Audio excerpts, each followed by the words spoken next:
Saudara, kawasan Gunung Kuda di Desa Cipanas, Kecamatan Duku Puntang, Kabupaten Cirebon, Jawa Barat adalah kawasan rawan longsor yang memiliki tingkat kerawanan pergerakan tanah cukup tinggi. Dikutip dari Harian Kompas, Kepala Dinas Energi dan Sumber Daya Mineral Jawa Barat menyebut telah berulang kali memperingatkan bahaya pada perusahaan tambang yang beroperasi di kawasan tersebut. Lokasi longsor tambang galian C di Kabupaten Cirebon berada di Gunung Kuda, Desa Cipanas, Kecamatan Duku Puntang, Jawa Barat. Terdapat sejumlah pegunungan serupa di kawasan ini. Namun, dari data Dinas SDM Provinsi Jawa Barat, titik bencana ini tergolong rawan longsor dengan probabilitas pergerakan tanah lebih dari 50%. Kemiringan lereng gunung ini juga masuk kategori sangat rentan, yakni terjal antara 17 hingga 36 derajat sampai curam pada sudut kemiringan lebih dari 36 derajat.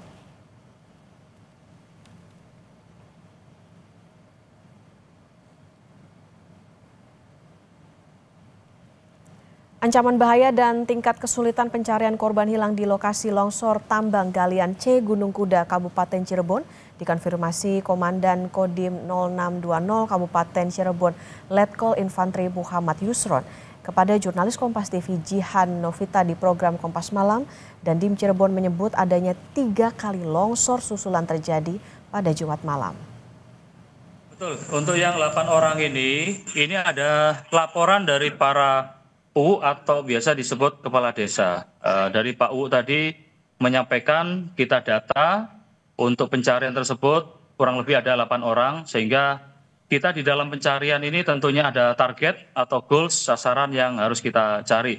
Namun tidak menutup kemungkinan apakah ada penambahan dari 8 orang tersebut, tentunya besok akan kita laksanakan pencarian. Karena terus terang saja pada saat malam hari ini sudah 3 kali terjadi longsor susulan. Nah, ini yang kita khawatirkan.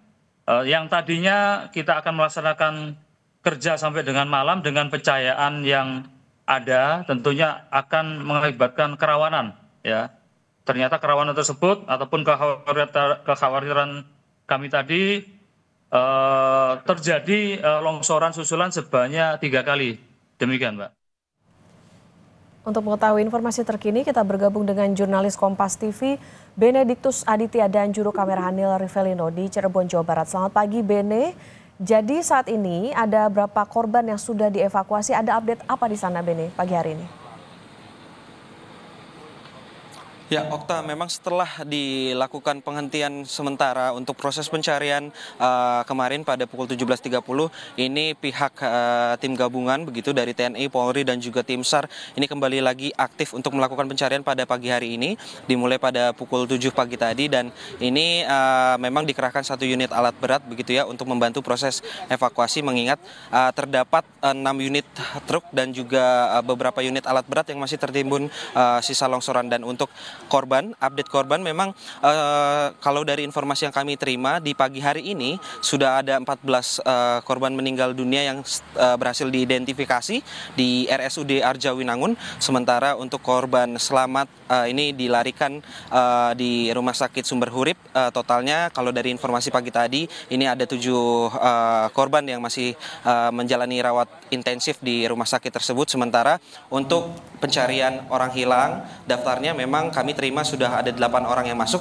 dan kemungkinan memang ini jumlahnya masih terus bertambah karena memang di sini juga dibuka posko untuk pengaduan pencarian orang hilang, mengingat kemarin kejadian longsoran galian C ini terjadi pada siang hari begitu, dan ini pada aktivitas kerja para pekerja galian di sini. Dan tadi kalau untuk strategi pencarian sendiri diterangkan oleh Komandan Kodim 0620 Cirebon, nantinya akan dibagi menjadi 2 sektor setidaknya. Dari TKP longsoran ini dibagi sektor barat dan juga timur. Namun yang harus diperhatikan memang para petugas ini juga diberi jarak aman, sehingga yang akan terjun langsung ke lapangan ini hanya operator alat berat, sehingga ketika operator alat berat menemukan adanya korban begitu yang masih tertimbun ini, nantinya operator alat berat akan menghubungi pihak tim SAR untuk langsung dievakuasi, mengingat karena semalam juga sudah 3 kali terjadi longsoran susulan, dan memang ini potensi rawan longsor susulannya ini masih cukup tinggi. Begitu, Okta. Oke, Bene, tadi dikatakan masih ada sejumlah orang hilang. Data terakhir ada 8 orang. Lantas untuk lokasi pencariannya pagi hari ini apakah akan diperluas atau seperti apa, Bene? Ya, kalau dari informasi yang kami terima sebenarnya titik-titik untuk spot-spot orang hilang ini sudah diketahui, namun memang kendalanya memang ini terkait dengan timbunan bebatuan yang cukup besar, dan kemarin alat berat maksud kami belum diturunkan semua, dan hari ini ditambah lagi alat berat untuk nantinya proses evakuasi karena juga masih ada 6 truk batu begitu yang masih tertimbun lelongsoran, dan juga masih ada 3 unit ekskavator yang tertimbun di dalam reruntuhan, sehingga proses ini yang merupakan tantangan bagi para tim SAR untuk melakukan pencarian. Begitu, Okta. Oke, Benediktus, tadi Anda sebutkan ada yang meninggal dunia. Lantas seluruh jenazah korban ini sudah teridentifikasi-kah? Kemudian apakah semuanya sudah diserahkan ke pihak keluarga? Ya, memang kalau update-nya semalam ini sudah berhasil teridentifikasi semua untuk ke-14 korban meninggal dunia di RSUD Arjawinangun Majalengka begitu. Dan ini infonya memang sudah dikembalikan kepada pihak keluarga. Namun kami masih terus mencoba mencari update terkini apakah memang ke-14-nya juga sudah dikembalikan ke rumah duka begitu ke keluarga, ataukah memang masih ada sisa korban meninggal dunia yang masih ditangani di RSUD Arjawinangun. Begitu, Okta. Oke, Bene, untuk mereka atau masyarakat yang merasa keluarganya hilang dan lain sebagainya, ini tadi dikatakan disediakan posko, ini dibuka 24 jam kah atau apa saja yang bisa dibawa oleh masyarakat yang merasa kerabat ataupun keluarganya menjadi korban di bencana ini?